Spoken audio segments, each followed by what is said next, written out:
Get ready for the biggest stories shaking up the league right now. We start with Mark Cuban and the massive question of the Dallas Mavericks.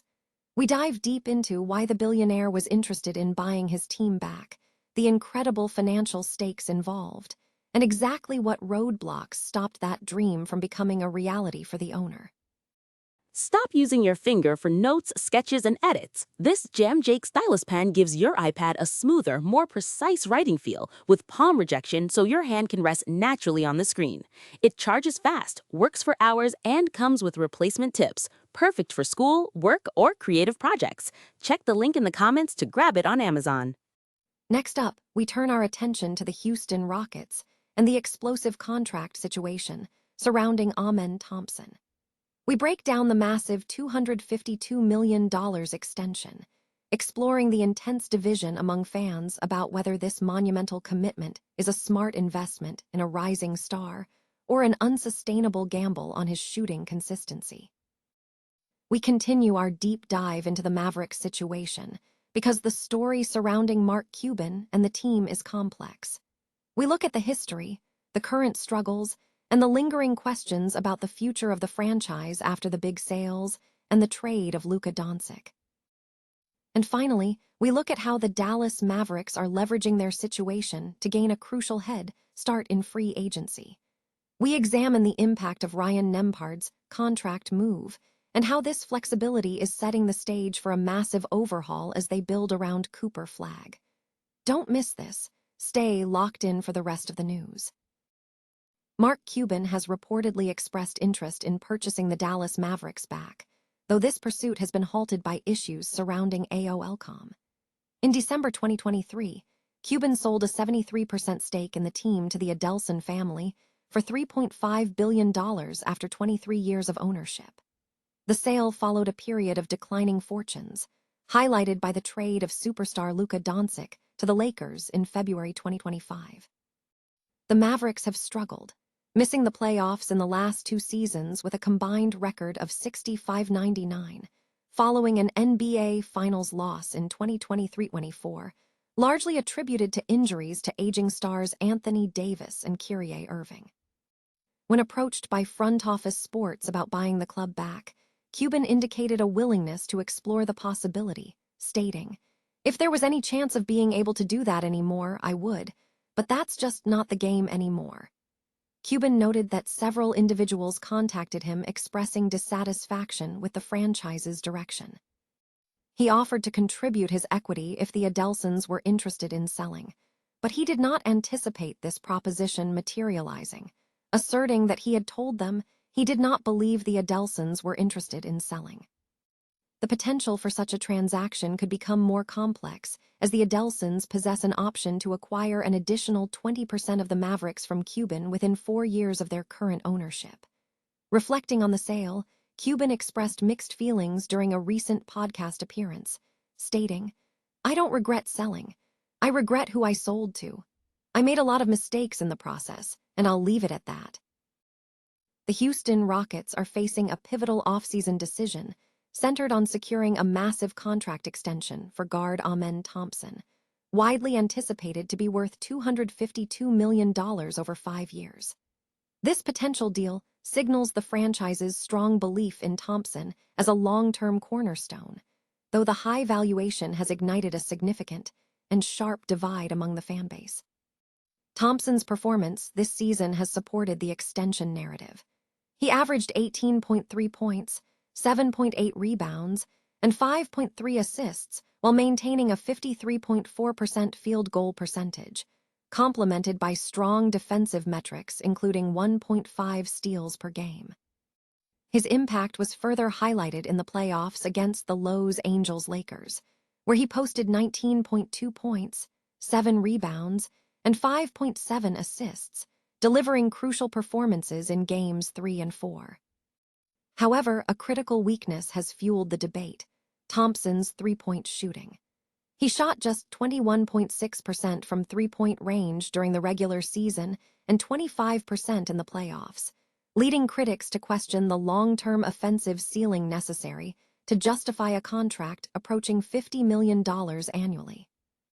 Fan reactions on social media reflect this tension. Supporters view the extension as a necessary investment in a proven player, with some praising his playoff impact, stating that the figure is justified. Conversely, skepticism is high, with many questioning the financial scale for a player who lacks a reliable perimeter shot. Critics argue that a player without a jump shot does not warrant such a premium, with some demanding he develop his shooting to justify the massive commitment. The debate boils down to value and potential. While the Rockets' leadership sees Thompson as a durable, versatile guard who impacts the game across multiple facets, the risk remains that an inability to develop a consistent three-point shot could limit his effectiveness in high-pressure playoff scenarios. This situation mirrors a broader NBA trend where teams are increasingly willing to invest heavily in potential rather than proven dominance. The Rockets now face a critical juncture: patience and investment. If Thompson successfully develops his shooting, the contract could prove valuable in the future. If not, the $252 million extension risks becoming one of the most contentious contracts in the league. Mark Cuban has reportedly expressed interest in purchasing the Dallas Mavericks back, despite selling a majority stake in the team to the Adelson family in December 2023 for $3.5 billion.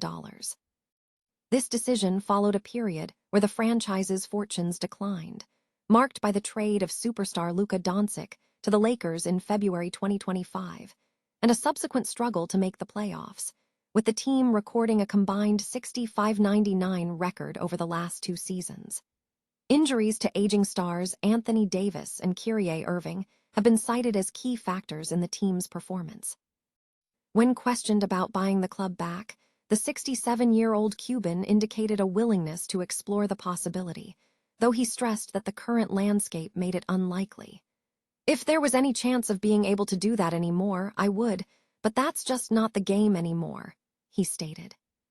Cuban noted that several individuals reached out to him, dissatisfied with the team's trajectory.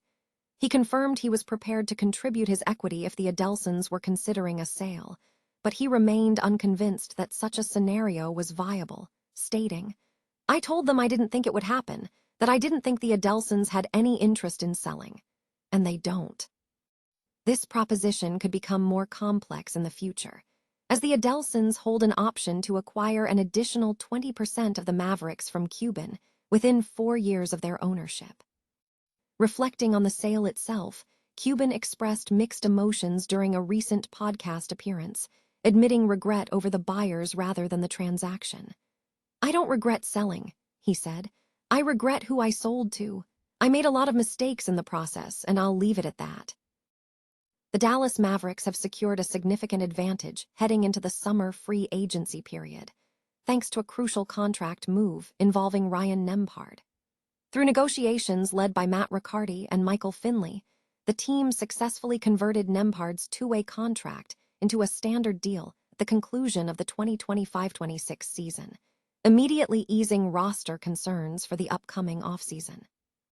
This strategic signing allows Dallas to shift its focus from securing a foundational piece to targeting specific improvements. While the team still needs to bolster its backcourt through the draft and free agency, having Nembhard secured simplifies the path to addressing other deficiencies, including a need for improved point-of-attack defense and three-point shooting. Furthermore, locking down Nembhard prevents him from becoming a high-value free agent after his strong rookie campaign. Nembhard's rookie year was characterized by impressive production. Going undrafted in the 2025 NBA draft, he averaged 6.6 points and a rookie-high 5.3 assists per game, complemented by a 35.6% three-point shooting percentage. His playmaking and poise quickly earned him a spot in Jason Kidd's rotation, including a starting role in 27 games. His performance escalated significantly when he started, averaging 15.6 points and 6.8 assists per game, while shooting 66.7% from long range in his first 5 starts, demonstrating his high-level potential. By securing Nembhard, the Mavericks have mitigated the risk of losing a high-potential, low-risk player to other contenders, saving themselves a major headache. The team can now concentrate its resources on utilizing its mid-level exception to acquire a high-impact free agent to complement Cooper Flagg. Potential targets in this range include players such as Kobe White, Io Dawsonmu, and Quentin Grimes, all of whom possess the ability to substantially elevate the Mavericks' ceiling.